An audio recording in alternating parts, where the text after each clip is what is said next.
तो महाराणा प्रताप का जो अपना पॉइंट चल रहा है, इस पॉइंट में हम अगला पॉइंट जानेंगे आज, वो है अपना पॉइंट अगला, विद्वानों के संरक्षण के रूप में प्रताप। यह है अपना अगला पॉइंट, विद्वानों के संरक्षक के रूप में प्रताप। यानी महाराणा प्रताप ने विद्वानों को संरक्षण दिया या नहीं दिया, तो किन किन विद्वानों को दिया, वो बात हम आगे देखते हैं। तो अपना ये अगला पॉइंट है, विद्वानों के संरक्षक के रूप में प्रताप। तो देखो 1585 का जो साल था, ये वो साल था जब अकबर ने ये स्वीकार कर लिया था कि वो प्रताप को अधीन नहीं कर सकता, और उसने प्रताप के विरुद्ध आगे कोई भी सैन्य कार्रवाई नहीं करने का अपना प्रण ले लिया। अकबर ने सोच लिया कि प्रताप उसके अधीन नहीं हो सकता, अब मैं उसके खिलाफ कोई सैन्य कार्रवाई नहीं करूंगा। तो 1585 में अंतिम बार प्रताप के विरुद्ध सैन्य कार्रवाई हुई, उसके बाद अकबर ने कोई सैन्य कार्रवाई नहीं की। तो 1585 के बाद में भी 1597 तक प्रताप ने शासन किया था मेवाड़ पर, प्रताप ने शासन किया। तो देखो 1585 के बाद में भी 1585 तक तो प्रताप का ध्यान राजकाज के कार्यों में इसमें था ही नहीं, क्योंकि 1585 तक तो उसका पूरा ध्यान मुगलों की तरफ था। मुगल उसके खिलाफ जो अभियान कर रहे थे, उन अभियानों को टक्कर देना, मुगलों को हराना, मुगलों से मेवाड़ के जीते हुए प्रदेश वापस छीनना, ये कार्य 85 तक प्रताप कर रहा था। तो 85 तक तो उसका पूरा ध्यान युद्ध में व्यस्त था, राजकाज और विकास की तरफ उसका ध्यान नहीं था। लेकिन 85 के बाद जब मुगलों ने अभियान करना बंद कर दिया, तब भी प्रताप को 12 वर्ष मिले। प्रताप को शांतिपूर्ण तरीके से शासन करने के लिए 12 वर्ष मिले। तो 85 के बाद में भी 97 तक प्रताप ने 12 वर्ष तक बिल्कुल शांतिपूर्ण तरीके से शासन किया।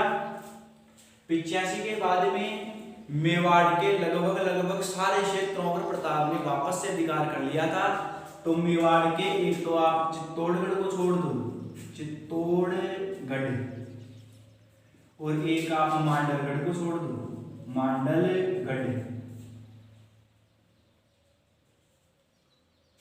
चित्तौड़गढ़ का किला छोड़ दो और मांडलगढ़ का किला छोड़ दो। चित्तौड़गढ़ का किला चित्तौड़गढ़ जिले में है और मांडलगढ़ का किला भीलवाड़ा जिले में है। ये मेवाड़ के प्रसिद्ध 2 किले थे। तो इन 2 किलों को छोड़ दो आप। प्रताप अपने जीते जी केवल एक तो चित्तौड़गढ़ और एक मांडलगढ़, इन 2 को पर ही अधिकार नहीं कर पाया। बाकी मेवाड़ के और संपूर्ण क्षेत्र पर जिन पर अकबर ने अधिकार कर लिया था, उनको दोबारा से जीतकर मेवाड़ में शामिल कर लिया था, यानी खुद का अधिकार कर लिया था। प्रताप एक तो चित्तौड़गढ़ पर और एक मांडलगढ़ पर, इन पर ही अधिकार नहीं कर पाया। बाकी अकबर द्वारा या मुगलों द्वारा अधिकार किए गए मेवाड़ के संपूर्ण क्षेत्रों पर प्रताप ने वापस से अधिकार कर लिया था। पहले मेवाड़ की राजधानी चित्तौड़गढ़ थी, लेकिन चित्तौड़गढ़ पर तो प्रताप का अधिकार नहीं हो पाया। तो प्रताप ने अपनी राजधानी किसको बनाया था, आपको पहले भी बता दिया गया है, राजधानी। तो प्रताप ने अपनी राजधानी बनाया था चावड़ को, उदयपुर में है।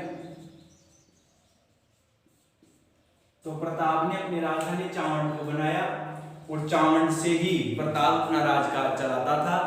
तो 12 वर्ष तक उसने जो शांतिपूर्ण तरीके से राजकाज चलाया, इसमें उसने चावड़ का काफी विकास किया। चावड़ में बहुत सारे किले बनवाए, महल बनवाए, हवेलियां बनवाई। इसके अलावा मंदिर स्थापत्य कला की तरफ भी महाराणा प्रताप ने बहुत ज्यादा ध्यान दिया। मुगल अभियानों के बंद होते ही चावड़ का बहुत अच्छी तरीके से महाराणा प्रताप ने विकास किया। वहां की प्रजा के लिए अनेक जन कल्याणकारी कार्य किए और बहुत ही अच्छे प्रकार का शासन महाराणा प्रताप ने स्थापित किया। महाराणा प्रताप ने जो शासन स्थापित किया वो इस प्रकार था कि महाराणा प्रताप के समय में महिलाओं और बच्चों को भी पूर्ण सुरक्षा थी। महिलाओं और बच्चों के साथ भी किसी प्रकार का अपराध नहीं होता था। किसी भी व्यक्ति को बिना अपराध कोई सजा नहीं दी जाती थी। और शिक्षा के भी बहुत सारे प्रयत्न महाराणा प्रताप ने किए थे। तो महाराणा प्रताप ने बहुत ही अच्छे प्रकार का शासन स्थापित किया। एक सुयोग्य और जन कल्याणकारी राज्य की स्थापना महाराणा प्रताप ने स्थापित की थी। महाराणा प्रताप के राजकाज से मेवाड़ की जो जनता और प्रजा थी वो काफी ज्यादा खुश थी और महाराणा प्रताप के प्रति उनके मन में सम्मान था, क्योंकि महाराणा प्रताप ने चावड़ और मेवाड़ के संपूर्ण प्रजा के लिए अनेक जन कल्याणकारी और विकासकारी कार्य किए थे। महाराणा प्रताप के दरबार में बहुत सारे विद्वान भी रहते थे। महाराणा प्रताप ने बहुत सारे विद्वानों को भी संरक्षण दिया था। तो महाराणा प्रताप के दरबार में रहने वाले विद्वानों के नाम हम जानते हैं।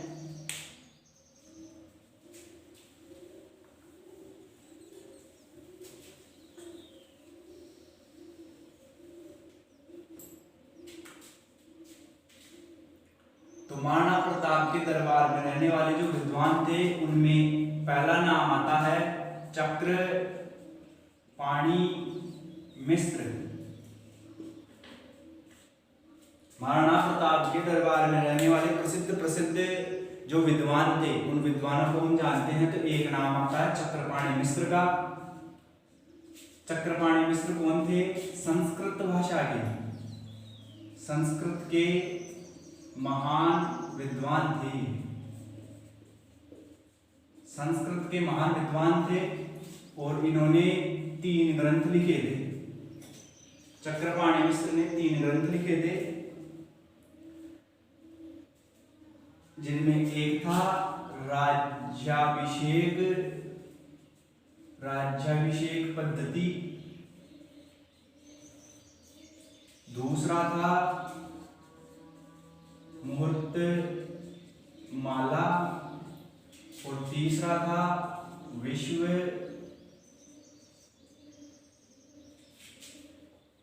वल्लभ। महाराणा प्रताप के दरबार में संस्कृत भाषा के एक महान विद्वान रहते थे जिनका नाम चक्रपाणि मिश्र था। चक्रपाणि मिश्र ने संस्कृत भाषा में 3 प्रसिद्ध ग्रंथ लिखे, राज्याभिषेक पद्धति, मुहूर्तमाला और विश्व वल्लभ। ये 3 प्रसिद्ध ग्रंथ चक्रपाणि मिश्र ने लिखे संस्कृत भाषा में। तो आप ये विद्वानों से संबंधित जानकारियां भी ध्यान रखें, इनसे संबंधित छोटे प्रश्न भी परीक्षा में आते हैं। तो चक्रपाणि मिश्र ने 3 प्रसिद्ध ग्रंथ लिखे थे और महाराणा प्रताप के दरबार में ये रहते थे। दूसरे विद्वान हैं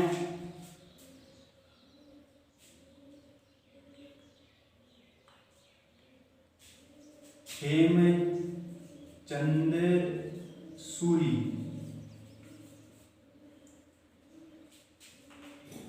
हेमचंद सूरी हैं। तो हेमचंद सूरी भी एक प्रसिद्ध कवि और लेखक थे। इन्होंने गोरा बादल और पद्मिनी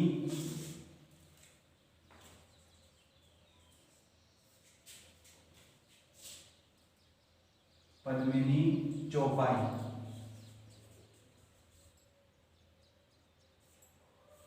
काव्य ग्रंथ लिखे। महाराणा प्रताप के दरबार में हेमचंद सूरी नाम के विद्वान और थे। हेमचंद सूरी ने गोरा बादल और पद्मिनी चौपाई नाम से काव्य ग्रंथ लिखे थे। तो 2 विद्वान ये हो गए। एक विद्वान है, एक और विद्वान जो रहते थे उनका नाम है निसारदी।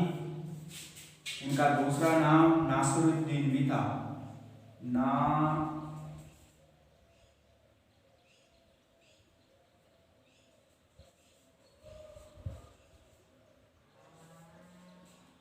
नासिरुद्दीन।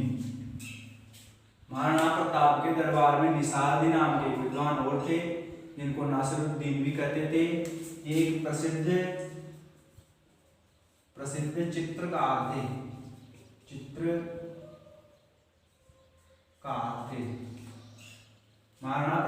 के दरबार में प्रसिद्ध चित्रकार रहते थे उस समय, जिनका नाम था निसारदी।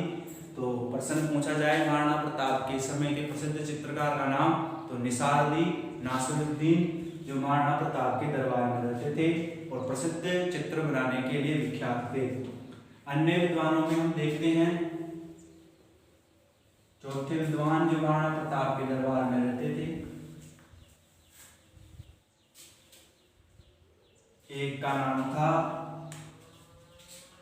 रामा, चौथा पॉइंट है रामा सांदू व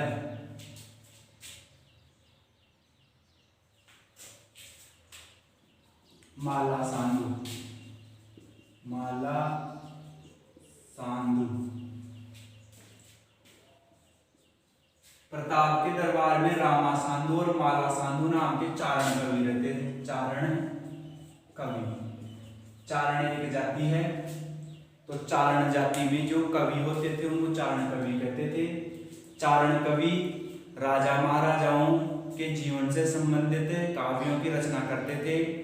चारण कवियों का काम होता था कि उस समय में जो राजा महाराजा सामंत सरदार थे उनके संबंध, उनके शौर्य से संबंधित, उनकी वीरता से संबंधित गीत लिखना, काव्य लिखना, ये काम चारण कवियों का होता था। तो महाराणा प्रताप के समय में रामा सांदू और माला सांदू नाम के चारण कवि रहते थे। इन चारण कवियों ने महाराणा प्रताप के शौर्य के बारे में बहुत सारे काव्य गीतों की रचना की। तो रामा सांदू ने अपने एक काव्य गीत में महाराणा प्रताप के शौर्य का गुणगान करते हुए लिखा है, रामा सांदू ने लिखा है कि महाराणा प्रताप एक आकाश की तरह थे और अकबर एक पक्षी के समान था। अकबर पक्षी के समान था और महाराणा प्रताप एक आकाश के समान था। तो अकबर महाराणा प्रताप जैसे आकाश को पार करना चाहता था, उसने काफी प्रयास भी किए, लेकिन वो इस आकाश को पार नहीं कर पाया और अंत में हार मानकर उसने अपनी हद में रहना ही कबूल कर लिया। तो ऐसी बात महाराणा प्रताप के शौर्य के गाथा के रूप में रामा सांदू ने लिखी। तो रामा सांदू और माला सांदू जैसे चारण कवि भी महाराणा प्रताप के दरबार में रहते थे। तो यहाँ जो अपना पॉइंट था कि विद्वानों के संरक्षक के रूप में, तो महाराणा प्रताप मेवाड़ की सामान्य प्रजा और लोगों के लिए तो विकास कार्य करते थे ही, इसके अलावा जो विभिन्न विद्वान कवि लेखक जो थे उनको भी संरक्षण देते थे, उनका भी मान सम्मान महाराणा प्रताप करते थे। तो हम कह सकते हैं कि महाराणा प्रताप एक स्वतंत्रता प्रिय और मातृभूमि के प्रेमी ही नहीं, बल्कि वो एक योग्य शासक भी थे, जन कल्याणकारी या जनता से प्रेम करने वाले वो एक राजा भी थे। इसके अलावा विद्वानों का सम्मान करने वाले और उनको संरक्षण देने का गुण भी महाराणा प्रताप के अंदर था। तो महाराणा प्रताप एक बहुत ही अच्छे प्रकार के राजा हुए, इसीलिए महाराणा प्रताप का नाम भारत के इतिहास में सबसे ऊपर दर्ज है और बहुत ही प्रमुखता से लिया जाता है। तो विद्वानों में हमने जाना कि चक्रपाणि मिश्र, हेमचंद सूरी, निसारदी, रामा सांदू, माला सांदू ऐसे विद्वान महाराणा प्रताप के दरबार में रहते थे। अब महाराणा प्रताप से संबंधित अंतिम जानकारी आ रही है, अपनी अंतिम जानकारी हम देखेंगे महाराणा प्रताप से संबंधित। उसके बाद महाराणा प्रताप का जो टॉपिक है वो कंप्लीट हो जाएगा।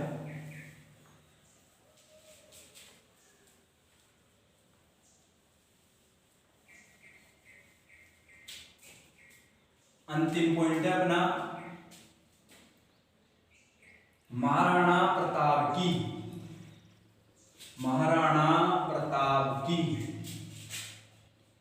चारित्रिक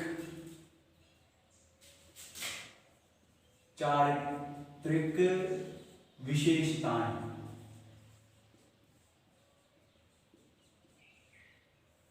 महाराणा प्रताप की चारित्रिक विशेषताएं। तो यहां से भी परीक्षा में महत्वपूर्ण प्रश्न बनता है कि महाराणा प्रताप की चारित्रिक विशेषताएं बताओ, यानी महाराणा प्रताप के चरित्र की जो खास बातें हैं वो कौन कौन सी थी। तो उस पर हम गौर करेंगे। महाराणा प्रताप की चारित्रिक विशेषताएं यानी चरित्र से संबंधित खास खास बातें।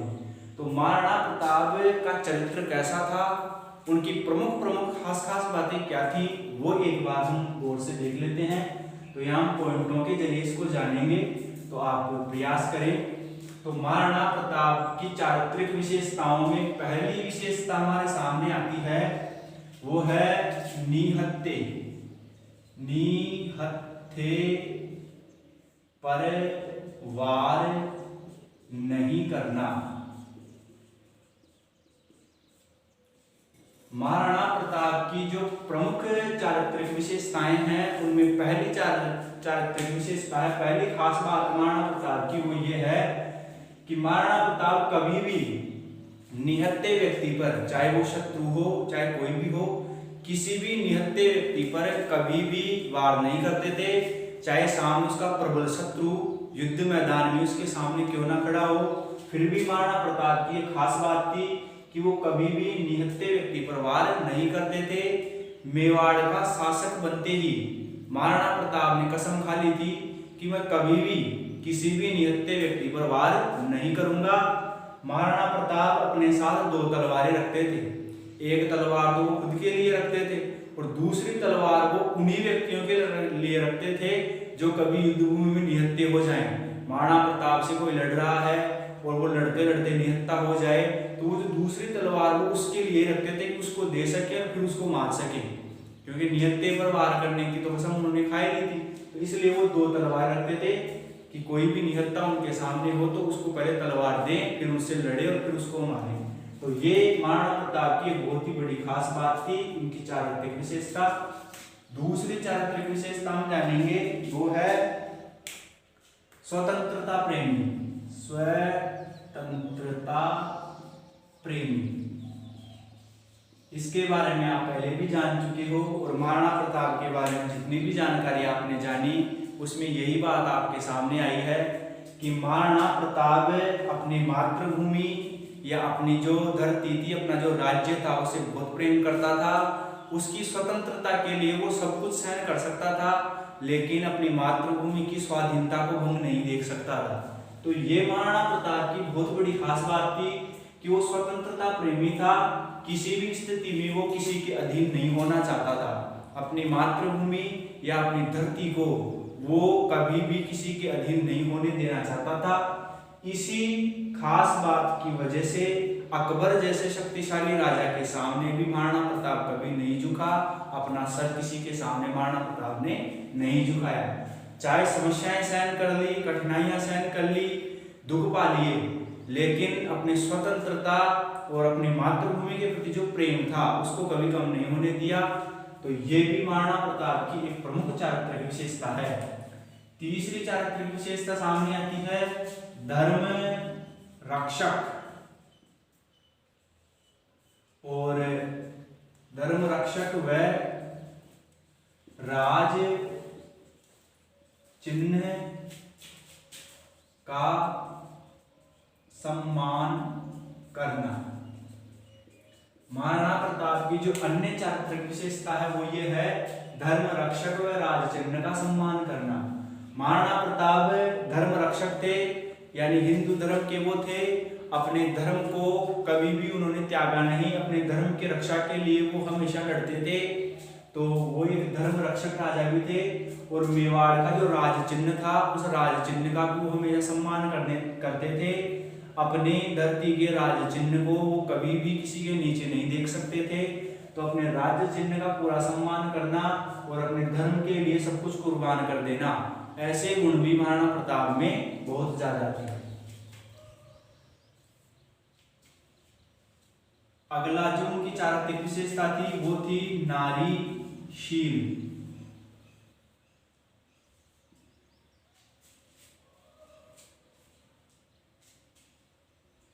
नारीशील सम्मान।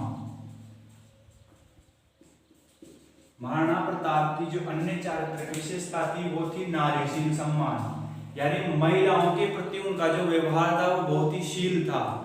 महिलाओं के प्रति सम्मान की भावना महाराणा प्रताप में बहुत ज्यादा थी। महिलाओं और बच्चों को वो कभी भी दुखी नहीं देख सकते थे और उनके प्रति हमेशा उनके मन में सम्मान था। खास रूप से नारी के प्रति या महिला या औरत जात से संबंधित जो उनके मन में सम्मान था वो बहुत ज्यादा था। यानी महिलाओं का वो हमेशा सम्मान करते थे, उनके साथ शील आचरण का व्यवहार करते थे। एक बार की घटना है कि 1580 में अमर सिंह बेटा था महाराणा प्रताप का, अमर सिंह। 1580 में अमर सिंह ने आक्रमण कर दिया शेरगढ़ पर, शेरगढ़। अब इस शेरगढ़ पर अधिकार किसका था? शेरगढ़ के मुगल शिविर पर, मुगलों का शिविर लगा हुआ था शेरगढ़ में। तो शेरगढ़ में मुगलों का शिविर था और वहां पर कौन था? अब्दुल रहीम खान और उसका परिवार था वहां पर। तो देखो 1580 में एक बार अमर सिंह ने शेरगढ़ के मुगल शिविर पर आक्रमण कर दिया। अब उस मुगल शिविर में अब्दुल रहीम खाना जो अकबर का एक प्रमुख सैनिक था वो उसका परिवार था। तो अमर सिंह ने अब्दुल रहीम खाना को पराजित कर दिया और उसके परिवार को बंदी बना लिया। अब उसके परिवार में मुस्लिम स्त्रियां और बच्चे भी थे। तो मुस्लिम स्त्रियों और बच्चों को, क्योंकि वो सब उनके शत्रु के परिवार थे, तो अमर सिंह ने उन सबको बंदी बना लिया और प्रताप के पास ले गया। जब प्रताप को इस बात का पता चला कि अमर सिंह ने अब्दुल रहीम खाना को पराजित करके उसके परिवार को बंदी बना लिया और परिवार में मुख्य रूप से महिलाएं और बच्चे हैं, तो महाराणा प्रताप बहुत क्रोधित हुए और उन्होंने तुरंत ही अमर सिंह को आदेश दिया कि वो बिल्कुल सम्मान के साथ शत्रु सेना की महिलाओं और बच्चों को वापस छोड़ के आए। तो इस प्रकार का आदेश देना ये सिद्ध करता है कि महाराणा प्रताप एक नारीशील सम्मान व्यक्ति थे। वो नारी के प्रति या महिलाओं के प्रति हमेशा सम्मान और शील आचरण करते थे, सम्मान का भाव रखते थे। तो ये भी महाराणा प्रताप की बहुत बड़ी खास विशेषता है। अगली विशेषता हम जानते हैं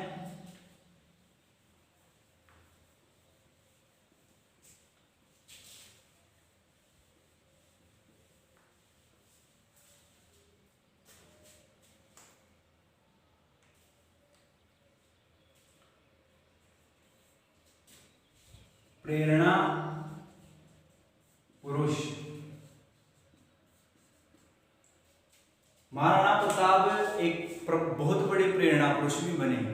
महाराणा प्रताप के जीवन पर जब हम गौर करते हैं तो हम देखते हैं कि महाराणा प्रताप का जीवन बहुत ही कठिनाइयों में व्यतीत हुआ, फिर भी उन्होंने अपने जो मूल सिद्धांत थे, अपनी जो मुख्य बातें थी, जो अपना धर्म था उसको कभी नहीं त्यागा, अपने गुणों का कभी उन्होंने त्याग नहीं किया।